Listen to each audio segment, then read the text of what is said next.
Merancang seni budaya.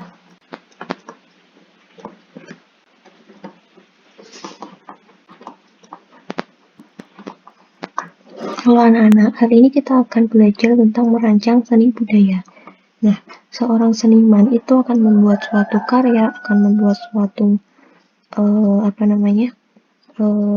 hasil karya itu dengan menggunakan sebuah rancangan. Nah, rancangan yang baik juga akan menghasilkan suatu produk yang baik.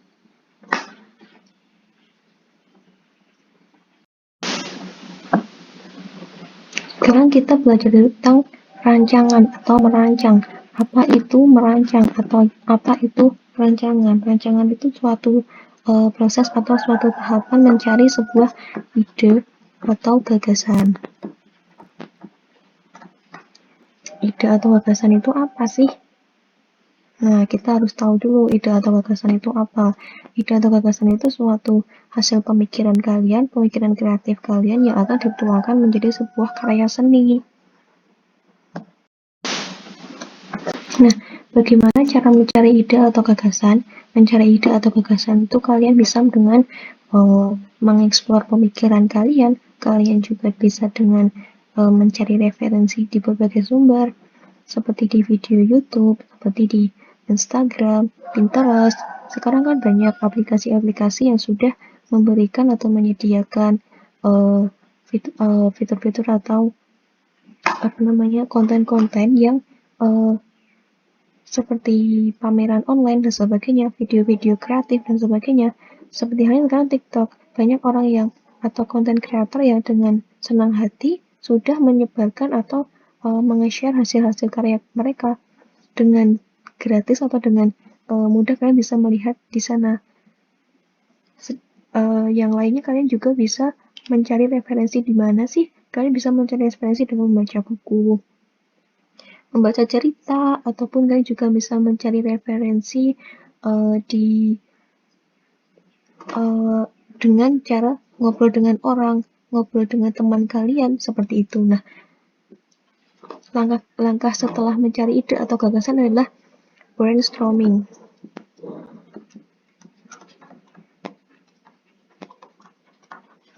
Apa itu brainstorming? Brainstorming itu adalah mencari ide melalui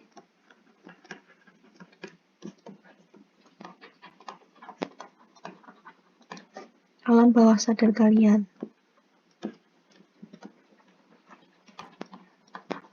Nah, bagaimana? Masa iya harus dihipnotis? Enggak dong. Dengan cara apa? Kalian bisa menyiapkan kertas dulu. Kertas dan pensil. Lalu, langkah selanjutnya apa kalau sudah menyiapkan kertas dan pensil? Langkah selanjutnya adalah kalian bisa menuliskan ide-ide atau sesuatu yang sudah kalian pikirkan. Tidak perlu kalian berpikir keras, sembarang apa yang ada di pikiran kalian itu kalian tuliskan. Bu, saya itu lagi patah hati. Oh, tulis aja di situ patah hati. Terus, Bu, saya tuh pengen piknik. Oh, pengen melihat pemandangan. Gitu, tulis aja di situ melihat pemandangan. Nah, ketika kalian di kertas kalian sudah penuh dengan semua pemandangan, ketika kalian sudah penuh dengan semua ide-ide kalian atau sudah penuh dengan tulisan ide-ide kalian yang kalian tulis tadi, langkah selanjutnya adalah nomor 2, memilih ide, memilah tulisan yang mana sih yang mau dipakai gitu. Nah, tulisan mana sih yang mau dipakai? Misalnya kalian tadi nulis patah hati. Oh, berarti digabungkan saja dengan yang lain. Kenapa sih patah hati? Kenapa sih gini? Terus kalian membuat suatu rancangan atau membuat suatu tulisan-tulisan itu digabung. Misalnya patah hati. Berarti kalian bisa saja membuat sebuah lukisan tentang patah hati. Kalian pengen piknik nih. Kalian bisa saja membuat lukisan, bisa saja membuat batik dengan tema pemandangan dan sebagainya. Seperti itu. Langkah selanjutnya setelah itu apa? Ketika sudah menemukan ide, ketika sudah selesai brainstorming, yang kedua, ketika sudah menemukan ide.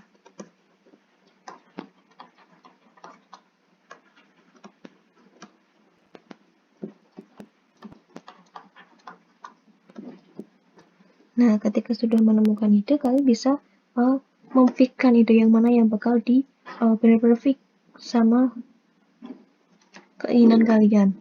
Yang kedua adalah kalian harus menguasai dulu. Menguasai apa? Menguasai alat dan bahan.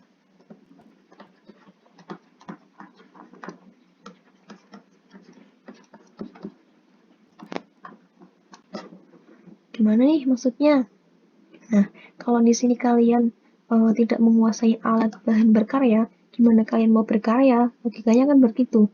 Makanya kalian diminta untuk menguasai alat dan bahan. Namun yang pertama tadi kan kalian sudah mengefikkan ya, mengefikkan ide mana yang bakal dibuat.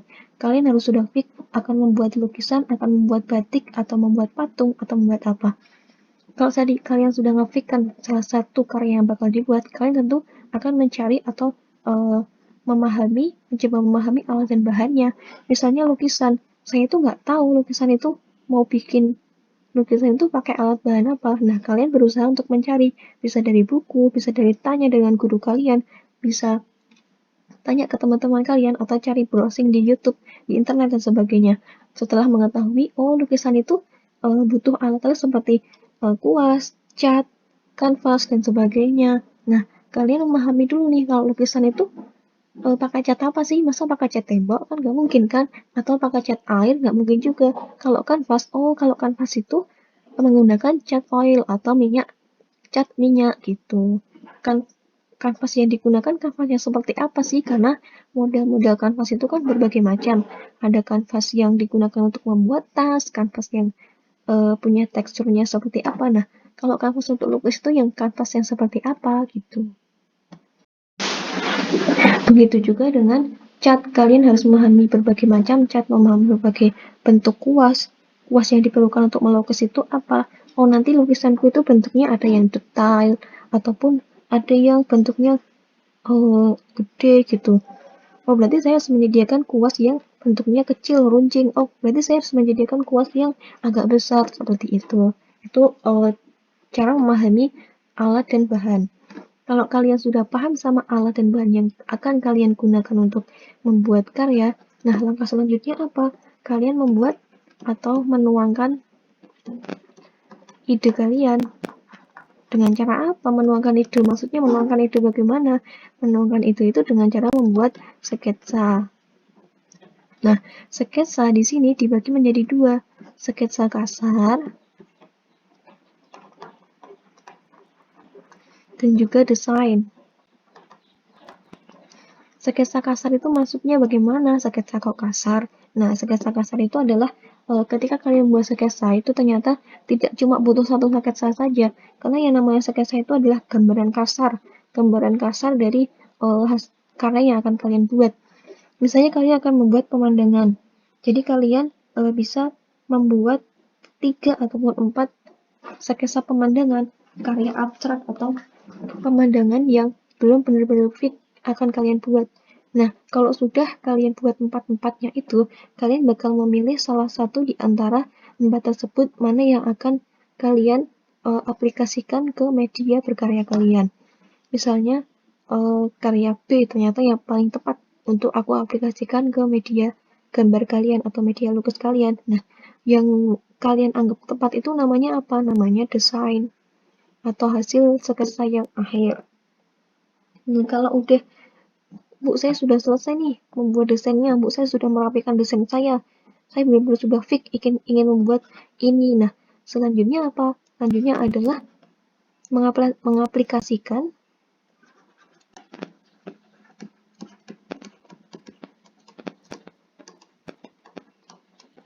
ke dalam media berkarya.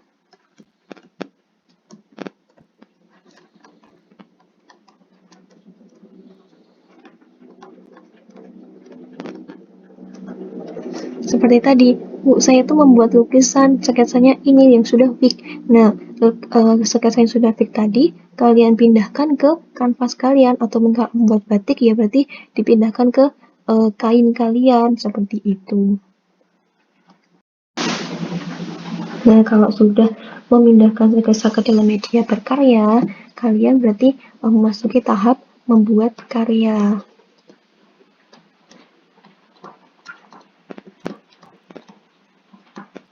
dalam membuat karya itu kalian juga akan mengalami yang namanya kesalahan, kalian juga akan mengalami juga yang namanya trial and error gitu. Nggak apa-apa, yang namanya berkarya kan kita juga manusia, pasti juga punya kesalahan gitu. Makanya kita memahami alat dan bahan itu fungsinya juga untuk itu tadi, untuk ketika kita mengalami kesalahan, mengalami error di tengah pembuat karya, kita tahu apa yang akan kita lakukan. Kalau batik, wah ini malamnya kok tank cacar gini bu, ini malamnya nggak rapi, ini gimana cara mengatasinya? Oh, kalian bisa dengan menggunakan air panas untuk menghilangkannya. Oh, ini lukisan saya kok malah kecoret ke sini, harusnya tuh nggak ke sini bu. Gimana cara menghilangkannya? Oh, kalian bisa menggunakan cat warna putih untuk menghapusnya, seperti itu. Nah, dalam membuat karya ini kalian juga mengekspor sebanyak-banyaknya kreativitas kalian. Loh, gimana maksudnya Bu? Mengekspor kan tadi sudah membuat desain. Maksudnya itu dengan mengeksplor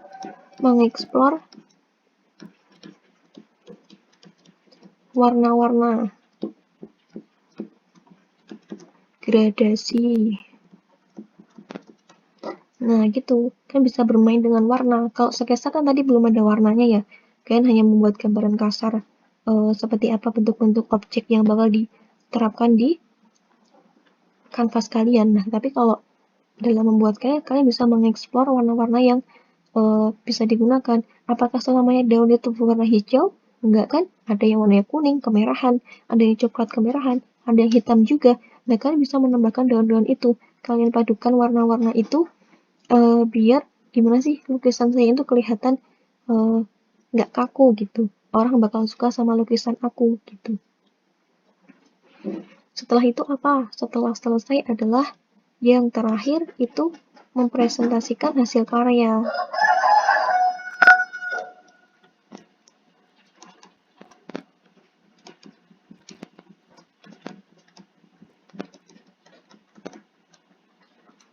Nah, mempresentasikan hasil karya itu bisa melalui apa? Kalian bisa menguploadnya di media sosial kalian, kalian bisa bertanya ke teman-teman kalian, karya saya gimana nih, udah jadi, atau kalian bisa mengikuti pameran-pameran. Seperti itu adalah mempresentasikan hasil karya. Fungsi untuk mempresentasikan hasil karya itu apa sih? Banyak banget loh fungsinya untuk mempresentasikan hasil karya. Kalian bisa tahu kalau karya kalian sudah dilihat sama banyak orang, itu tentunya kalian juga akan punya evaluasi terhadap karya kalian. Orang itu pasti ketika melihat hasil karya kita itu pasti walaupun kita sudah menganggap karya kita itu sempurna, karya kita itu benar-benar sudah maksimal saya buat, tapi orang lain juga akan mempunyai pandangan lain karena mereka punya penilaian sendiri gitu terhadap karya kita itu. Misalnya si A itu membuat karya lukisan ini, si B akan menilai, karya kamu tuh warnanya kurang ini loh, warnanya kurang ini, harusnya gini, gini, gini. Nah, dengan hal itu kalian bisa mengevaluasi karya kalian dan juga bisa memperbaiki karya kalian selanjutnya, seperti itu. Nah, ini materi yang pertama atau materi dalam merancang seni budaya. Kan tentang mencari ide, tentang bagaimana menuangkan ide dan juga tahap-tahapannya. Nah, sekarang kita masuk ke materi selanjutnya yaitu memahami atau menguasai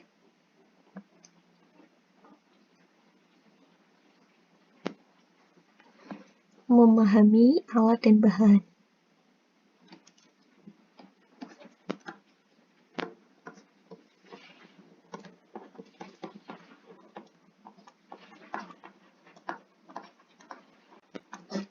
Nah, memahami alat dan bahan itu gimana maksudnya gitu. Ketika kita akan membuat suatu karya baik 2 dimensi maupun 3 dimensi, itu yang paling penting adalah memiliki dan memahami pengetahuan dan pemahaman tentang berbagai alat bahan yang biasa digunakan dalam berpraktik berkarya seni gitu. Yang pertama itu adalah medium dan bahan karya seni rupa.